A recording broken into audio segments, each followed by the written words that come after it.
नवज्योति पथ उत्तर मोडाको घर भर्खरै फिनिसिङ हुँदैछ अझै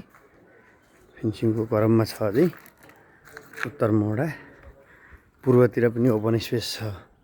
किनकि यता घर पछाडि गएर बनिएको छ म भित्र जान्छु र देखाउँछु गाडी बाटो पिच गाडीको पार्किङ यता चाहिँ गार्डन बाहिर कपडा धुने ठाउँ अनि यो पानी ट्याङ्की मयरी यो माथि सिडीतिर जाने ठाउँ अनि यो भित्रको ढोका मूल ढोकाबाट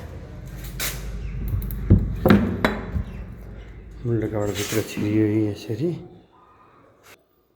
बैठक कोठा भयो यो लिभिङ रुम प्रत्येक रुममा टाइल छ यसरी यो अर्को रुम भयो अर्को रुममा एटेच बाथरुम छ है लाइट अझै जडान हैन एटेच बाथरुम छ है यसरी अनि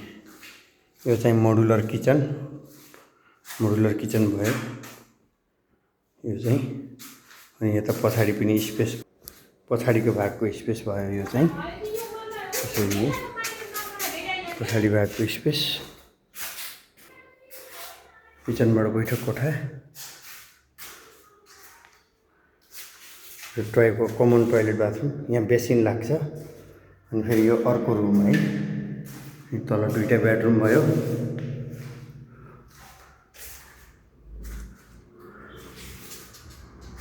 यसरी भयो यो बाहिरबाट हेर्दा बैठक कोठा ठुलो छ बैठक कोठा बैठक कोठामा दुईटा झ्याल स्पेसल यहाँ यो वासिङ मेसिन राख्ने ठाउँ अब हामी माथि जाँदैछौँ माथिल्लो तलामा घर फोहोर छ साफसफाइ गर्नु बाँकी छ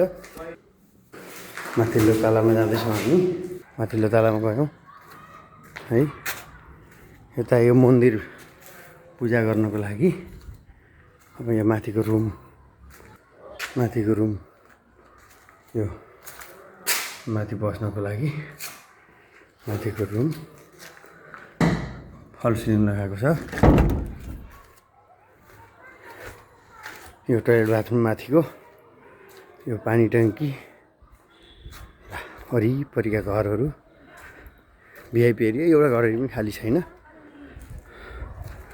हेर्नुहोस् वरिपरि